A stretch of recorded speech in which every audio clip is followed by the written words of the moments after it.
Il n'y a rien de plus rationnel que le cinéma de science-fiction qui met en scène des extraterrestres.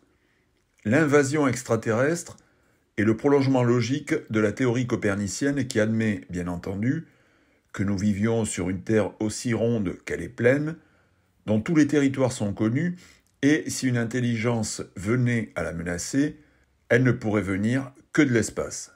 Outre le voyage dans la Lune que Georges Méliès produisait en 1902, c'est à partir des années 50 qu'au cinéma, les aliens menacent les hommes ou viennent au contraire les sauver de leur propre destruction. C'est ce deuxième cas de figure qui se présente dans Le jour où la Terre s'arrêta, version 1951 et version 2008. On peut même dire que la première version du film marque une date dans la naissance du cinéma de science-fiction à proprement parler.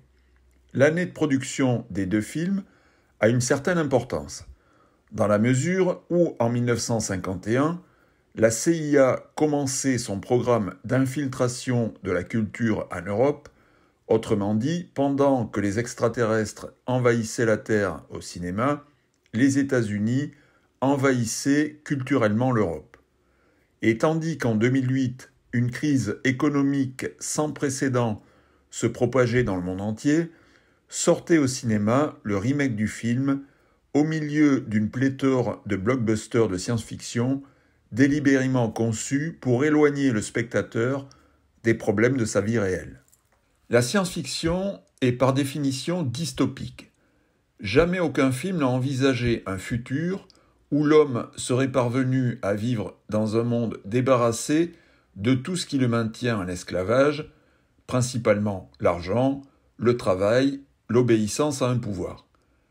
Jamais aucun film de science-fiction n'a envisagé que la menace ou le salut puisse venir d'ailleurs que de l'espace.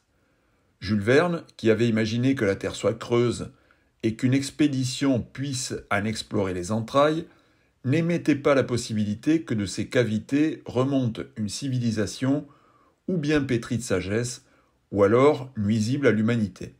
Voyage au centre de la Terre adapté de son roman est un autre exemple de film de science-fiction, plutôt ici fantastique, où l'homme domine les éléments. C'est toujours l'homme, qu'il soit extraterrestre ou terrien, qui domine les éléments naturels et qui se met à la place de Dieu. Jamais non plus aucun film de science-fiction n'a émis l'hypothèse qu'une civilisation provienne de terres inexplorées, si par exemple l'humanité s'était trompée sur la forme de la Terre.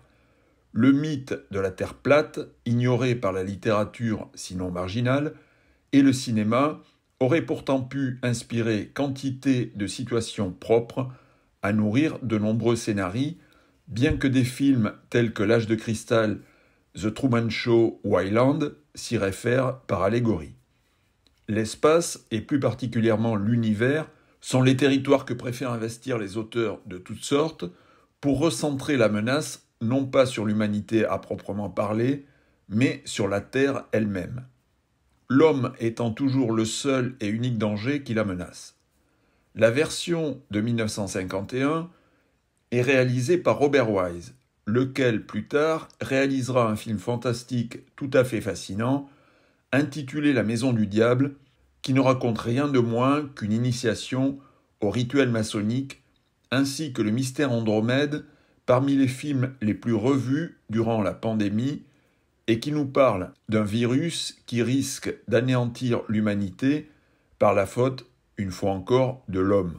Avant de devenir réalisateur, Robert Wise était monteur, particulièrement d'Orson Welles, auteur d'un des plus gros canulars involontaires, dit-on, jamais réalisés, qui n'avait justement rien d'un canular.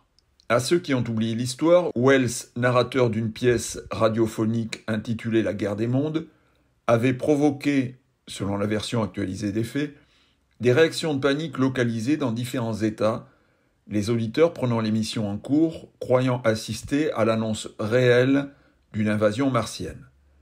Les effets de cette panique, relativisés avec le temps, prennent leur distance avec ce qu'on affirmait du vivant de Welles, à savoir qu'il avait volontairement laissé croire aux Américains à une invasion martienne, Américains qui, en sortant de chez eux, voyaient un ciel paisible, mais croyaient tout de même à ce que leur racontait la radio. Canular délibéré ou malentendu, cette émission ouvrait à Wells les portes d'Hollywood, et il est possible, bien qu'il n'existe pas de source, que cette guerre des mondes purement fictive fasse partie des innombrables psy-ops qui jalonnent l'histoire du XXe siècle.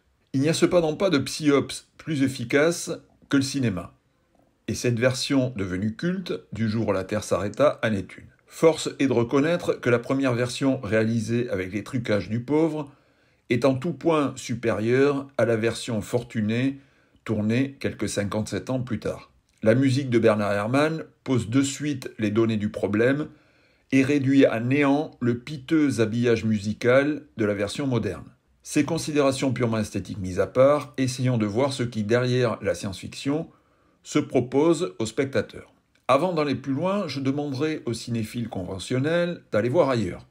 Cette vidéo ne le concerne en rien et tient à préciser ce qui a déjà été dit dans les précédentes vidéos, à savoir qu'une œuvre artistique peut s'ouvrir à de multiples interprétations, mais que je ne traite ici que des films ou sujets annexes, à l'intérieur desquels on repère un ou plusieurs éléments incongrus par rapport à la narration et au thème du film, souvent indétectables en vitesse de lecture normale, cependant qui nous invitent à y voir tout ce qu'il contient de subliminal et qui s'avère au bout du compte essentiel.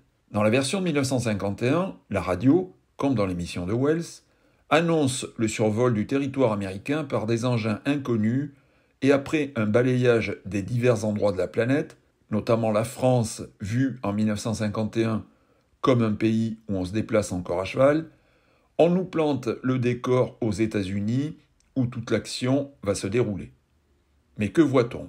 Une soucoupe volante survole le Washington Monument, symbole maçonnique avéré, puis atterrir sur l'ellipse face à la Maison-Blanche, qui était, à en croire les images du film, un terrain de baseball au tracé effacé depuis, tracé qui évoque aux esprits mal tournés une symbolique reconnaissable entre toutes. En 1952, les États-Unis connaissaient une vague d'ovnis inédite où des engins lumineux identiques à ceux du film survolaient le même Capitole. Cependant, ce que nous voyons dans le film est un trucage impressionnant de réalisme en rapport aux moyens technologiques dont disposait le cinéma à l'époque. C'est-à-dire que les techniciens des effets spéciaux avaient la possibilité de faire passer un objet derrière un élément du décor, selon une technique de prise de vue que les événements du 11 septembre utiliseront de manière similaire.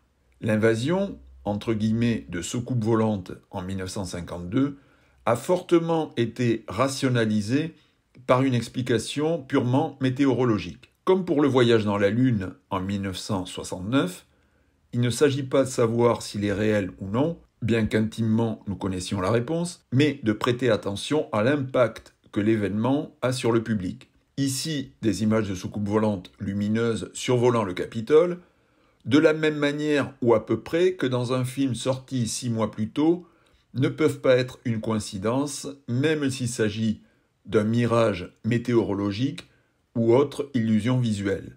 Le film, même si son succès n'a pas été celui qu'espérait la production, a suffisamment impacté les spectateurs et se présente aujourd'hui comme une sorte de répétition à ce qui allait subvenir dans la réalité. Mais la réalité, c'est qu'il n'y a pas de réalité. Tout est de la pure fiction, autant ce qu'on voit dans une salle de cinéma que ce qu'on voit aux actualités et dans le réel. Après avoir atterri, Klaatu descend du vaisseau spatial et vient vers les militaires qui lui tirent dessus en croyant qu'il sort une arme qui n'est autre qu'un présent destiné au président des États-Unis. Immédiatement, le robot qui l'accompagne, à la fois homme à tout faire de Klaatu et garde du corps, riposte.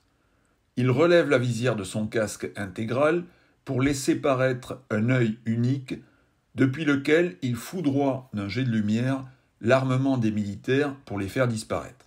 Tous les éléments sont réunis, l'obélisque, le terrain de baseball, désormais l'œil du robot, qui est bien entendu celui d'Horus, l'œil lumineux, l'œil qui voit tout, cher aux francs-maçons, l'œil qui diffuse sa lumière pour imposer la paix, ce sont les armes que le robot détruit, pas les soldats bien entendu.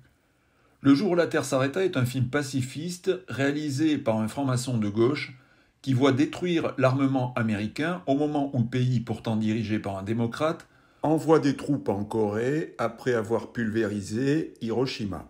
Visité par un émissaire du gouvernement, Klaatu, convalescent dans un hôpital militaire, annonce clairement ses intentions. Il désire voir tous les dirigeants de la planète réunis autour d'une table pour établir un accord de paix à l'heure où, dans la réalité, la guerre froide met la vie de la planète en danger si on en vient à utiliser l'arme nucléaire à plus grande échelle que son utilisation localisée à Hiroshima.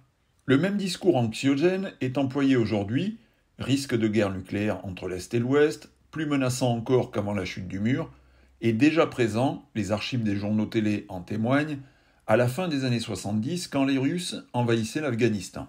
Le spectateur est placé dans une double situation d'anxiété, celle de la possible venue d'êtres venus d'ailleurs, qui dans cet univers si vaste ne peuvent pas ne pas exister, comme l'affirme le sympathique franc-maçon Jean-Claude Bourret, et celle permanente d'un conflit nucléaire qui anéantirait toute forme de vie sur Terre. Conflit nucléaire qui ne s'est jamais produit depuis et qui ne se produira jamais, et qui, s'il avait dû se produire, aurait éclaté depuis longtemps, en regard du degré de dérangement mental des dirigeants de la planète.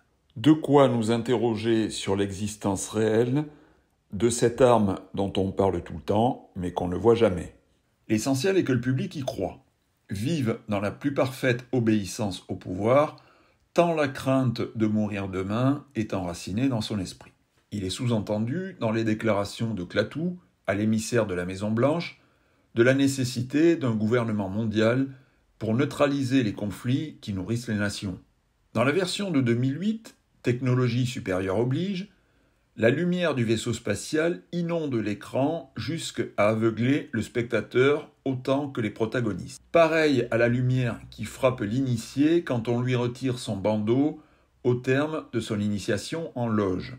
De la même manière, Klaatu est blessé à la descente de l'engin spatial, puis transporté à l'hôpital où on nous montre ce qui s'est supposément produit en 1938 avec Orson Welles, bien qu'on dise aujourd'hui que ce n'est pas vrai, à savoir des paniques générales où les gens quittent les villes, terrifiés par l'atterrissage d'un engin spatial sur le sol américain, avec sur les images de panique des populations en fuite, le symbole maçonnique du Washington Monument.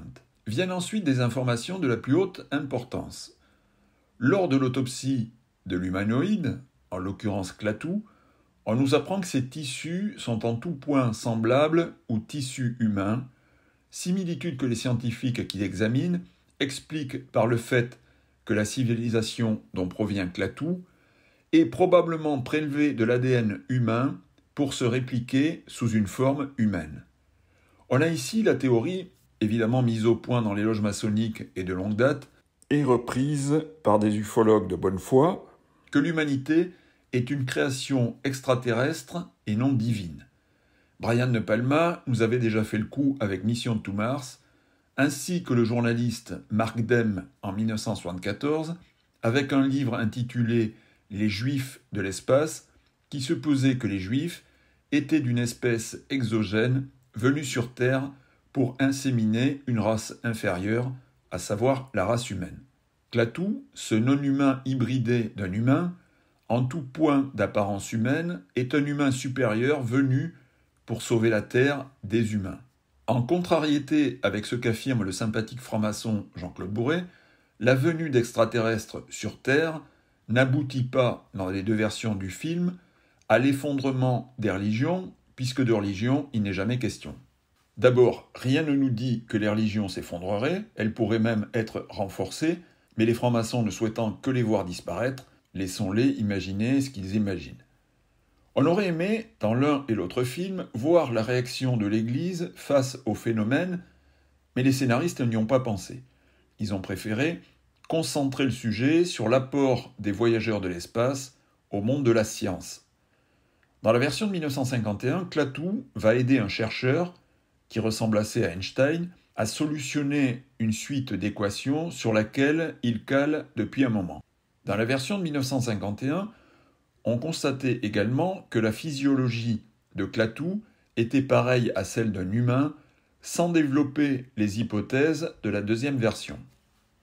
Toutefois, on apprenait que son apparence de 35 ans cachait une créature de 78 ans, jeunesse éternelle qu'il devait bien entendu à la médecine, pour une durée de vie, nous disait-on, de 130 ans. De quoi ravir en ce domaine les espoirs de Laurent Alexandre. Et effectivement, si les religions ne s'effondrent pas, vu qu'il n'en est pas question dans le film, la médecine, celle que les humains pratiquent sur Terre, est totalement ringarde face aux connaissances supérieures de Clatoux. Clatoux est le porteur d'une médecine supérieure, celle dont rêvent les Harari, les Alexandre, et que seuls les régimes totalitaires permettent de développer. Et bien qu'il n'y ait aucun rêve totalitaire dans l'esprit des auteurs de ces deux films, le message humaniste qu'ils nous transmettent est en tout point conforme aux idéaux matérialistes en lesquels ils croient. Dans les deux versions du film, Clatoux parle de la race humaine tout entière, sans considérer ses spécificités ethniques et culturelles. Pour cet être supérieur descendu de la lumière, tous les hommes sont pareils et peuvent dans ce cas être gouvernés par une seule et même entité. Il est entendu, dans le dialogue, que la Terre n'appartient pas aux humains, elle appartient à l'univers, celui du grand architecte, avec toujours cette idée sous-jacente chère aux écolos que l'humain est un danger pour la planète, et Le jour où la Terre s'arrêta est un film très écologiste avec cet engin qui se déplace sans aucun combustible. Dans la deuxième version, on a même imaginé un engin qui, en plus d'évoquer un œil, ressemble à la Terre elle-même au milieu d'un espace vert, comme elle nous est présentée sur les affiches des écologistes.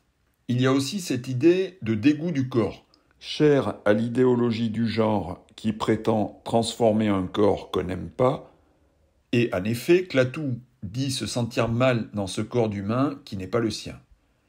On a d'ailleurs choisi un acteur androgyne pour incarner le personnage, conforme aux critères de masculinité actuels, éloigné des critères de 1951, où le personnage est joué par un comédien à la morphologie aristocratique. La mise en scène version 2008 nous fait entrer dans la tête du personnage par son œil, point de départ de ses pouvoirs surnaturels, que seule une technologie avancée lui permet d'utiliser, à l'image de l'homme qui valait 3 milliards, cet homme augmenté qui rendait les pouvoirs de Jésus on ne peut plus désuets. Dans la version 2008, la secrétaire d'État du gouvernement est une horrible femme, sans doute inspirée par Madeleine Albright, ce qui place de fait le spectateur du côté de Clatoux, à qui elle ne veut pas du bien. En extrapolant cette situation dans le réel, la classe politique absolument détestable qui gouverne le monde d'aujourd'hui n'a-t-elle pas été choisie pour que les peuples, en réaction, donnent leur confiance au Clatoux sauveur universel, qui attend peut-être d'entrer en scène prochainement. Dans l'une et l'autre version, Clatoux s'évade de l'hôpital militaire où on le retient pour se mêler à la vie des hommes. En 1951, il intègre une pension de famille comme il en existait à l'époque, en se faisant appeler Carpenter, charpentier, comme le Christ, détail qu'a même retenu Wikipédia, sans préciser qu'avancer masqué, comme le fait Clatoux, est une habitude éprouvée chez les francs-maçons. Installé chez l'habitant, il va rapidement se lier d'amitié avec le gamin, de qui il va devenir complice, schéma que reprendra Spielberg à la lettre dans E.T. Lors d'une conversation au petit déjeuner, où on se demande ce que peut bien vouloir cet homme de l'espace, une femme de caractère prétend que cet homme ne vient pas de l'espace, mais qu'il s'agit d'un habitant de la Terre, en rajoutant d'un air énigmatique « Vous m'avez comprise ». Cette femme représente le bon sens incarné, pour qui les histoires de martiens appartiennent au monde de la fiction, telle qu'elle envoie dans le journal qu'elle a entre les mains, et que cet habitant de la Terre, qu'elle a face à elle sans savoir que c'est lui, se fait passer pour un martien afin de dissimuler sa vraie nature. À travers ce personnage qui a la tête sur les épaules, le film veut-il insinuer que Clatoux est un humain qui se fait passer pour un être supérieur pour que sa philosophie humaniste soit acceptée par les hommes. Dans la version 2008, Clatoux se réfugie dans une famille monoparentale dont la mère est aussi la scientifique chargée d'étudier le phénomène. Détail croustillant, c'est une femme blanche, mère, en tout cas c'est ce qu'on croit au départ, d'un enfant noir. Hollywood, toujours en première ligne pour valoriser les unions interraciales, se débrouille tout de même pour faire disparaître le père, G.I. mort au combat, afin de ne pas avoir à nous montrer une blanche embrasser un noir. De plus, on apprend qu'elle n'est même pas la mère de l'enfant, que son ex-mari noir avait déjà quand elle l'a connu. Détail qui ne sert strictement à rien, sinon à prouver que les conseilleurs, même au cinéma, refusent obstinément d'être les payeurs. Et quand elle demande à Clatou pourquoi il est venu, il lui répond, en bon écolo suprémaciste, qu'il est venu pour sauver la Terre. En 1951, l'enfant amène Clatou au cimetière d'Arlington où son père mort à la guerre est enterré, selon un angle de vue qui ne manque pas de nous rappeler la présence de l'obélisque maçonnique. Dans cette scène, Clatou demande à l'enfant s'il a envie d'aller au cinéma et pour le lui offrir, lui demande s'il croit qu'on pourrait payer avec ce qu'il a dans la main, à savoir des diamants. Le diamant, symbole d'éternité, est une pierre précieuse qu'affectionnent les occultistes, et on les retrouve dans quantité de films, parmi lesquels Le Corneau, La Panthère Rose, Les diamants sont éternels, Contre une poignée de diamants, À la poursuite du diamant vert, etc., ou quelques célébrités qui cachent leur œil avec un diamant dans des situations sans rapport avec la joaillerie. Rien n'empêchait Clatou de proposer à l'enfant de payer le cinéma avec des louis d'or, ou des couverts en argent qu'il aurait piqués dans la pension de famille où il loge, ce qui aurait donné une touche comique à la scène. Non, les diamants, symbole de vie éternelle, celle en laquelle croient, grâce au génie génétique, des eugénistes tels que Laurent Alexandre ou Yuval Harari. Dans la séquence suivante, ils ne sont pas au cinéma, mais au Lincoln Memorial. Lieu maçonnique par excellence, entouré de colonnes, d'ailleurs appelé temple, où les personnages sont cadrés entre la statue du maître maçon et encore une fois l'obélisque en arrière-plan. Dans la version 2008, Clatou retrouve un de ses congénères à qui il dit qu'il doit quitter la Terre dans l'imminence de l'élimination de la race humaine, considérée comme destructrice. C'est là un des grands classiques de la SF dont les auteurs, s'ils ne sont pas eux-mêmes francs-maçons, sont pénétrés d'idéaux maçonniques, sans quoi leur récit ne serait jamais publié, et de pointer du doigt l'espèce humaine tout entière comme une espèce nuisible. Jamais ne sont désignés les dirigeants comme responsables des nuisances commises sur les peuples. Dans la version de 1951, Clatou cherche même à rencontrer les dirigeants de la planète qu'il voit comme des sagesses incarnées, et non les peuples à qui il pourrait parler comme leur parlait Jésus, pour les mettre en garde contre leurs dirigeants. Il dit même que Lincoln devait être un grand homme. Rappelons que Lincoln était déiste, comme la plupart des francs-maçons. Clatou tombe en admiration immédiatement devant lui et dit qu'il est le genre d'homme à qui il aimerait parler. Il ne vient pas à l'idée de Clatou d'aller parler aux ouvriers de General Motors pour les mettre en grève. Trêve de plaisanterie, lorsque Clatou rencontre la sommité scientifique qu'est le professeur Barnard, il recentre le débat sur le danger atomique qui menace l'univers, encore une fois celui du grand architecte, et prononce une phrase qui relève de la pure voyance. « Bientôt, vous construirez des nefs astrales fonctionnant à l'énergie atomique. » Le cinéma prédisait donc en 1951 le lancement du premier satellite orbital 7 ans plus tard. Ah, ben ça alors! Dans la version de 2008, le vaisseau spatial qui n'a plus rien à voir avec l'Antiquité de 1951, s'il évoque la Terre, comme on l'a déjà dit, évoque surtout une nouvelle Terre, débarrassée de la pollution humaine et dans un plan qu'on peut croire purement décoratif, mais pas du tout, on nous montre cette Terre en plein désert, menacée par un serpent qui renvoie à l'image biblique de Jésus. Et de nouveau, Clatou dit textuellement « Cette planète est en train de mourir, la race humaine la tue. » Et le spectateur, pour qui Clatou est un être supérieur, se sent tout de suite imprégné d'une conscience écologique qui le culpabilise tout simplement d'exister. De nouveau, l'argument spécieux qu'avance dans la réalité la communauté scientifique est qu'il existe peu de planètes viables dans le cosmos, avec cette affirmation que Mars était autrefois une planète habitée, sur laquelle toute forme de vie a disparu, ceci pour renforcer notre peur du lendemain sur Terre, où tout peut disparaître aussi, alors que tout va bien. Le titre d'ailleurs, Le jour où la Terre s'arrêta, fait partie de ces craintes entretenues autour d'une planète perdue dans l'univers, qui à tout moment peut être percutée par un astéroïde. Et oui, voyez ce qui est arrivé aux dinosaures. Une Terre dont les pôles peuvent tout à coup s'inverser, mon Dieu, quelle horreur. Ou une Terre qui peut s'arrêter de tourner. Arrêtez, arrêtez, c'est trop affreux. Puis le Clatou de 2008, en pleine crise économique qui risque de mettre les peuples en révolte contre ses dirigeants, dit à la jeune femme « Nous vous avons longtemps observé dans l'espoir que vous changeriez. Le seuil de basculement est atteint, nous devons agir. Nous réparerons vos dégâts et donnerons à la Terre une chance de repartir à zéro. » Et là, le spectateur tremble.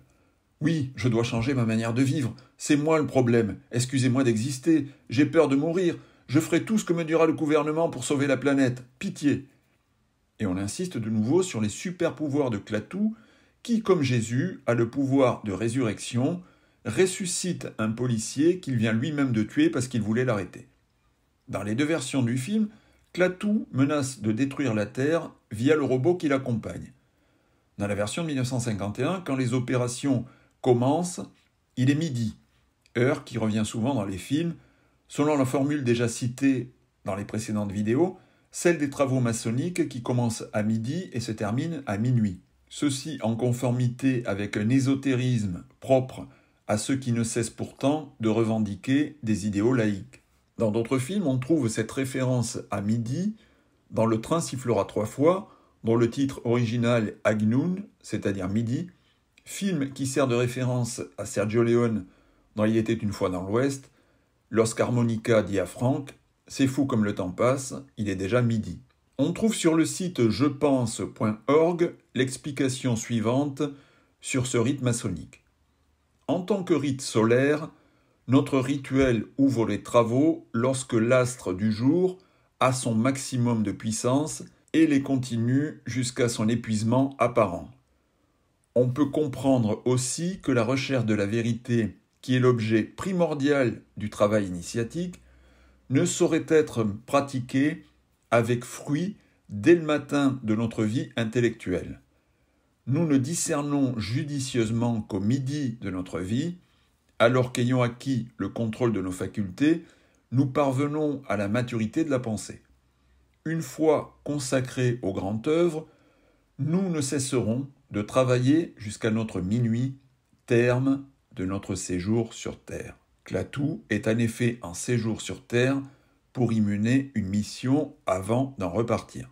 Les faibles moyens techniques de 1951 entre les mains d'un réalisateur talentueux sont autrement plus efficaces pour instiller la peur que la débauche d'effets spéciaux de 2008 déployée par un simple technicien de l'audiovisuel. En 1951, les pouvoirs du robot lui permettent de neutraliser l'électricité dans le monde entier. Dans le monde entier, on voit des gens pris de peur. Le fameux blackout avec lequel on nous rebat sans cesse les oreilles, mais qui ne se produira sans doute jamais, autre psyope destiné à nous faire peur et nous rendre dociles. Dans la version 2008, la secrétaire d'État comprend que la sphère est en réalité une arche destinée à sauver les espèces avant la destruction de l'espèce humaine. On est ici dans la religion des antispécistes, qui s'appuie d'ailleurs sur le récit de la Genèse, pour alimenter cette pensée selon laquelle les hommes sont inférieurs aux animaux. Cependant, lorsque le robot se met en branle, c'est en se transformant en une nuée d'insectes qu'il va entreprendre de détruire la vie humaine. Mais bien évidemment, les insectes ne frappent pas n'importe où. Comme les terroristes, c'est jamais les lieux de pouvoir qu'ils visent, mais là où se trouve le peuple. On les voit s'attaquer à un camion, détruisant véhicules et chauffeurs, le camionneur étant aux États-Unis le symbole du prolo jamais content de son sort, qui plus est auto-entrepreneur, ainsi qu'un stade de football, lieu de concentration populaire par excellence, où sévissaient des terroristes dans des films tels qu'Un tueur dans la foule ou Black Sunday. Pendant que le robot détruit, L'enfant qui a vu Klaatu ressusciter un mort l'amène au cimetière pour qu'il ressuscite son père. Klaatu lui dit qu'il ne peut pas le faire, mais il le rassure en l'expliquant que rien ne meurt vraiment dans l'univers, toujours l'univers, tout est simplement transformé. Forcément, vu que nous ne sommes que des atomes. Réflexion que le sympathique franc-maçon Jean-Claude Bourret tient dans une publication qui circule actuellement sur la toile. Dans l'une et l'autre version, lorsque Klaatu comprend que l'humanité peut changer, c'est-à-dire renoncer à son mode de vie naturel, sous-entendu consumériste et polluant, sans que jamais les conditions économiques de l'homme ne soient évoquées, eh bien, il enraye le processus de destruction. Le Klaatu de 1951, avant de quitter la Terre, de nuit, c'est-à-dire à minuit, prononce un discours sécuritaire en guise d'avertissement, tout en garantissant que les libertés seront préservées, sans préciser lesquelles, discours qui tient le spectateur en respect et une fois de plus le culpabilise d'exister. Dans la version de 2008, c'est à la toute fin que le grand blackout se produit, tout s'arrête sur Terre et surtout l'économie, comme une mise en garde à l'humanité qui doit arrêter de polluer, d'arrêter de vivre, quoi. Juste avant que s'envole le vaisseau spatial qui s'élève dans le ciel pour remplacer le Soleil. Tout est dit dans cette image. On aura noté aussi que Klaatu, dans les deux versions jouées par un acteur séduisant, traverse le film en compagnie d'une femme également séduisante. Si proche de l'humain, doit-il mettre sa sexualité à la marge? Pourtant Klaatu est un être asexué, sans désir, qui nous laisse imaginer sur sa planète une reproduction détachée de toute relation charnelle, parthénogénèse ou in vitro, chère une fois de plus à nos eugénistes favoris. La science-fiction en 1951 exerçait un impact très fort sur le public, déjà moins en 2008, où l'existence de ce genre de film palliait à l'absence d'une autre technologie, laquelle est désormais connue sous le nom d'IA, qui, elle, se dispense d'écran, et il faut bien sûr s'interroger sur la présence de plus en plus massive, entre guillemets, d'ovnis, en ces temps de crise aiguë où les peuples démasquent de plus en plus chaque jour l'indignité de leurs dirigeants.